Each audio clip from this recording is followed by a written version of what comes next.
ഇന്നത്തെ നമ്മുടെ റെസിപ്പി ഈ ചൂട് സമയത്തൊക്കെ തയ്യാറാക്കി കഴിക്കാൻ പറ്റിയ വളരെ സിമ്പിളായിട്ടുള്ള വളരെ ടേസ്റ്റി ആയിട്ടുള്ള ഒരു ഡ്രിങ്കാണ്. ഇത് വളരെ കുറച്ച് ചേരുവ കൊണ്ട് വളരെ പെട്ടെന്ന് തന്നെ നമുക്ക് ചെയ്തെടുക്കാവുന്നതാണ്. അപ്പോൾ നല്ല ടേസ്റ്റി ആയിട്ടുള്ള ഈ ഒരു റെസിപ്പി എങ്ങനെയാണ് ചെയ്തെടുക്കുന്നതെന്ന് നോക്കാം. ഇതിനായിട്ട് ആദ്യം നമുക്ക് വേണ്ടുന്നത് സബ്ജ സീഡാണ്. ഞാനിപ്പോൾ ഇവിടെ 1 ടേബിൾ സ്പൂൺ സബ്ജ സീഡ് എടുത്തിട്ടുണ്ട്.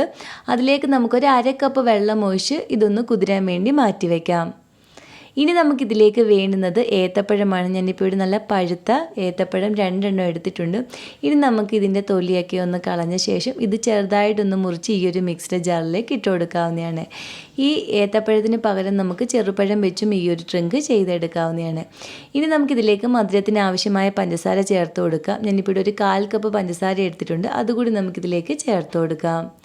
ഇനി നമുക്കിതിലേക്ക് വേണ്ടുന്ന പാലാണ്. ഞാനിപ്പോൾ 2 കപ്പ് പാല് ഒന്ന് തിളപ്പിച്ച് തണുത്തതിന് ശേഷം ഫ്രിഡ്ജിൽ വെച്ചത് നന്നായിട്ട് തണുപ്പിച്ചെടുത്തിട്ടുള്ള പാലാണ്. അതുകൂടി നമുക്കിതിലേക്ക് ഒഴിച്ചു കൊടുത്ത് ഇതെല്ലാം കൂടി നന്നായിട്ടൊന്ന് അടിച്ചെടുക്കാം. ഇപ്പം നമ്മളിതിവിടെ ഇതുപോലെ ഒന്ന് അടിച്ചെടുത്തിട്ടുണ്ട്. ഇനി ഈ അടിച്ചെടുത്ത മിക്സ് നമുക്ക് ഈ ഒരു ബൗളിലേക്കൊന്ന് ഒഴിച്ചു കൊടുക്കാം.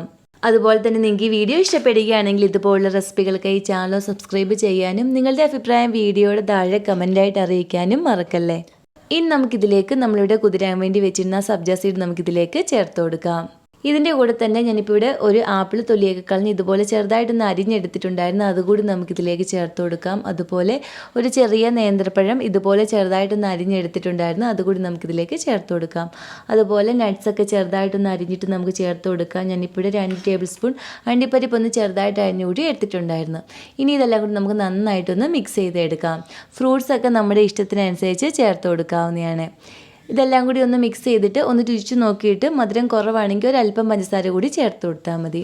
ഇനി നമുക്കിത് ഫ്രിഡ്ജിൽ വെച്ച് ഒന്നും കൂടി ഒന്ന് തണുപ്പിച്ചിട്ട് വേണമെങ്കിൽ നമുക്ക് സെർവ് ചെയ്യാവുന്നതാണ്. അങ്ങനെ നമ്മുടെ വളരെ ടേസ്റ്റി ആയിട്ടുള്ള വളരെ സിമ്പിളായിട്ട് ചെയ്തെടുക്കാൻ പറ്റിയ ഡ്രിങ്ക് ഇവിടെ റെഡി ആയിട്ടുണ്ട്.